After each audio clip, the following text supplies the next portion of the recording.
George, the American College of Financial Services, you're rolling out a new campaign encouraging consumers to seek out financial professionals with specific expertise.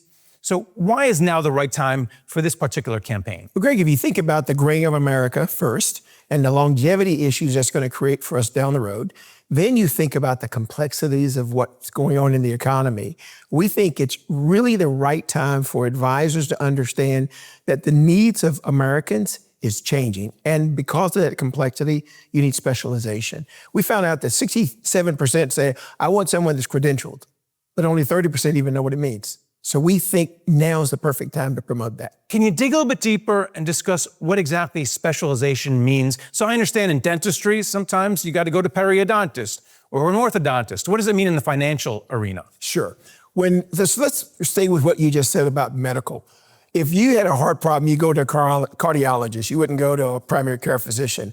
What we're saying is you got very unique retirement needs because of where your wealth is set at, whether you've got special needs related to an adult child or a parent.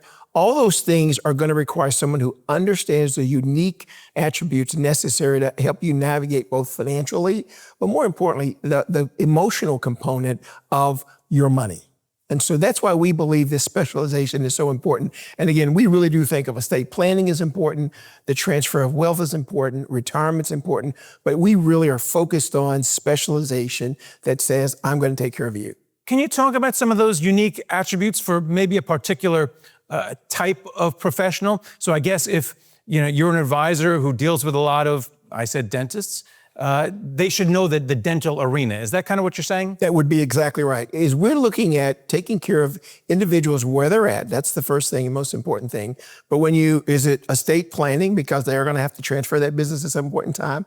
How are we helping them with that? How are we helping them grow their business and looking at their financial situation, both from a business perspective and their individual and family perspective? But there are unique things about every one of those individuals. And if you're not specialized and have that knowledge, you're sending them down the road, and these are 30, 40-year decisions. So how does the college come in and solve this problem? How are you connecting dentists who want to sell their practice or maybe leave it to their kids, to the right advisor? Where do you fit in?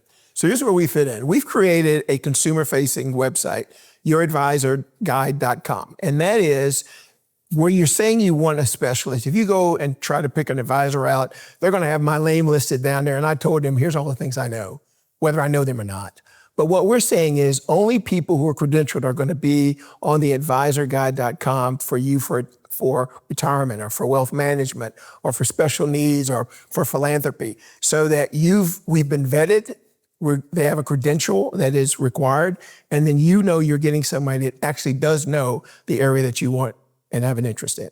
And then finally, from an advisor perspective, is there any risk that they may become pigeonholed and someone will say, no, you're just the financial advisor for a cardiologist. I want to find someone who's general. Is that a risk at all? No, there's not a risk because it's really based on the objective you're trying to, whether it's retirement, doesn't matter what profession you're in, retirement needs are the same, estate planning, they may get unique for your particular situation, but we're actually trying to bring the specialization of the focus area that's important for consumers. All right, well, thanks for coming on and talking about it. Thank you.